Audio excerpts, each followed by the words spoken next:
കല്ലുവാതുക്കൽ പഞ്ചായത്തിൽ ഒരു ഭരണസമിതി നിലവിൽ വന്ന് 6 മാസക്കാലം പിന്നിടുകയാണ്. കല്ലുവാതുക്കൽ പഞ്ചായത്തിന്റെ ഭരണത്തെ സംബന്ധിച്ച് പറയുകയാണെങ്കിൽ പുറമെ LDF ആണ് ഭരിക്കുന്നതെങ്കിലും ഈ 6 മാസക്കാലവും അതിനു മുമ്പുള്ള 2 വർഷക്കാലവും പുറമെ LDF ആണ് ഭരിക്കുന്നത്. പക്ഷേ ഇന്ത്യ മുന്നണി എന്ന് പറയുന്ന ഈ രാജ്യത്തെ മുന്നണി കേരളം വിട്ടാൽ ഒരുമിച്ച് ഭരിക്കുകയും ഒരുമിച്ച് മത്സരിക്കുകയും ഒരുമിച്ച് പരാജയപ്പെടുകയും ചെയ്യുന്ന ഒരു മുന്നണി. ആ മുന്നണി കേരളത്തിന് പുറത്ത് എങ്ങനെയാണോ പ്രവർത്തിക്കുന്നത് അത് അക്ഷരാർത്ഥം പാലിച്ചുകൊണ്ട് പ്രവർത്തിക്കുന്ന കൊല്ലം ജില്ലയിലെ ഏറ്റവും പ്രധാനപ്പെട്ട ഒരു പഞ്ചായത്താണ് കല്ലുവാതുക്കൽ ഗ്രാമപഞ്ചായത്ത്.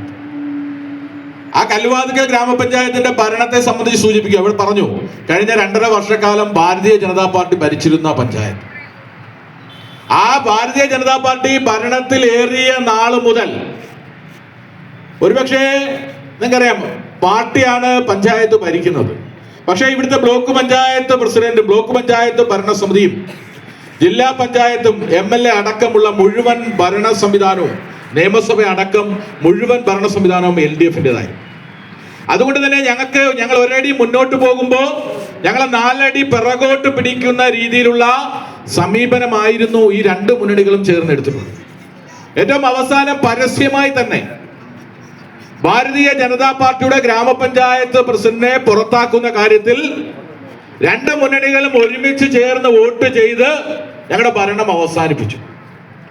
വീണ്ടും കോൺഗ്രസ് വീണ്ടും LDF അധികാരത്തിൽ വരികയും UDF അധികാരത്തിൽ വരികയും അതിനുശേഷം നടന്ന തെരഞ്ഞെടുപ്പിൽ LDF അധികാരത്തിൽ വരികയും ചെയ്തു. അപ്പോ ഇന്ന് സംസ്ഥാനം ഭരിക്കുന്നത് UDF സർക്കാരാണ്. ഈ ഗ്രാമപഞ്ചായത്ത് ഭരിക്കുന്നത് LDF ആണ്.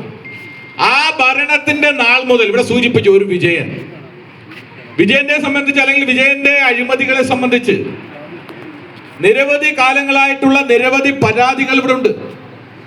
വിജയൻ ഗ്രാമപഞ്ചായത്ത് പ്രസിഡന്റ് ആയിരുന്ന കാലഘട്ടത്തിലും ജനപ്രതിയായിരുന്ന കാലഘട്ടത്തിലും വിജയൻ ഏറ്റവും കൂടുതൽ ആഗ്രഹം എന്ന് പറയുന്നത് പരസ്യം കൊടുക്കുന്നതിനാണ്. വിജയൻ ഒരു പത്രപ്രവർത്തന രംഗത്ത് പ്രവർത്തിക്കുന്ന ആളാണ്. അതുകൊണ്ട് തന്നെ വിജയന് ഇവിടുത്തെ പ്രമുഖ മാധ്യമങ്ങളുടെ എല്ലാം രസീത് ബുക്ക് സ്വന്തമായി അടിച്ചു വെച്ചിട്ടുണ്ട്. എല്ലാ മാധ്യമങ്ങളുടെയും രസീത് ബുക്ക് കൃത്യമായി വിജയന്റെ കൈവശമുണ്ട്. ആരാണോ ഗ്രാമപഞ്ചായത്ത് സെക്രട്ടറിയായി വരുന്നത് ആ സെക്രട്ടറിയെ കയ്യിലെടുത്തുകൊണ്ട് ലക്ഷക്കണക്കിന് രൂപയുടെ പരസ്യങ്ങൾ വ്യാജ രസീത് ഉപയോഗിച്ചുകൊണ്ട് ഇവിടെ ഈ ഗ്രാമപഞ്ചായത്തിന്റെ ഫണ്ടിൽ നിന്ന് കൈമാറിയിട്ടുണ്ട്. അങ്ങനെ നിരവധി അഴിമതി കാര്യത്തിൽ കുപ്രസിദ്ധി ആർജിച്ച വിജയനെ സംബന്ധിച്ച് ഇപ്പൊ ഏറ്റവും അവസാനം ഇവിടെ അനധികൃത നിയമനം ആദ്യമായിട്ടൊന്നുമല്ല ഇവിടെ നടക്കുന്നത്. BJP ഭരിച്ചിരുന്ന 2.5 വർഷക്കാലം 3 വർഷക്കാലം ഒഴിവാക്കിയാൽ ബാക്കിയുള്ള കാലയളവിൽ പരമാവധി അനധികൃത നിയമനം നടത്തുന്ന കാര്യത്തിൽ ഈ 2 മുന്നണികളും ഒരുമിച്ച് ചേർന്ന് പ്രവർത്തിച്ചിട്ടുണ്ട്. ഇപ്പൊ നിങ്ങൾ ആലോചിച്ച് നോക്കുക, ഒരു ഡ്രൈവർ തസ്തിക പകരം ഡ്രൈവറെ വെക്കണമെങ്കിൽ ഞങ്ങൾക്കാർക്കും എതിർപ്പൊന്നുമില്ല. പക്ഷെ ആ ഡ്രൈവറെ വെക്കണമെങ്കിൽ അതിന് നിയമാനുസൃതമായ ചില നടപടിക്രമങ്ങളുണ്ട്. പത്രത്തിൽ പരസ്യം കൊടുക്കണം, ഇന്റർവ്യൂ നടത്തണം, ആ ഇന്റർവ്യൂവിലെ ഏറ്റവും അനുയോജ്യനായ ഒരാളെ തിരഞ്ഞെടുക്കണം. ആ തെരഞ്ഞെടുത്ത ശേഷം അദ്ദേഹത്തിന് ശമ്പളം കൊടുക്കുന്നതിന് വേണ്ടിയിട്ട് അതിന്റെ ബില്ലുകൾ പഞ്ചായത്ത് കമ്മിറ്റികളിൽ വെക്കണം, ധനകാര്യ സ്റ്റാൻഡിംഗ് കമ്മിറ്റിയിൽ വെക്കണം. ഇവിടെ ആ ഡ്രൈവറെ നിയമിക്കുന്ന കാര്യത്തിൽ യാതൊരു വിധത്തിലുള്ള ചർച്ചയും ഉണ്ടായില്ല. അത് മാത്രമല്ല, സാധാരണ ശമ്പളം കൊടുക്കുന്നതിന് മുമ്പാണ് ബില്ലുകൾ ചർച്ചയ്ക്ക് വരുന്നത്.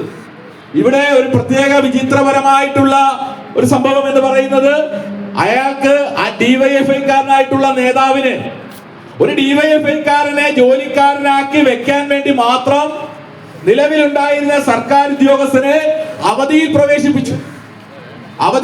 പ്രവേശിപ്പിച്ച് അയാളുടെ ശമ്പളം ഇവിടുന്ന് ഒരു കമ്മിറ്റിയും അറിയാതെ, ജനറൽ കമ്മിറ്റി അറിഞ്ഞില്ല, ധനകാര്യ കമ്മിറ്റി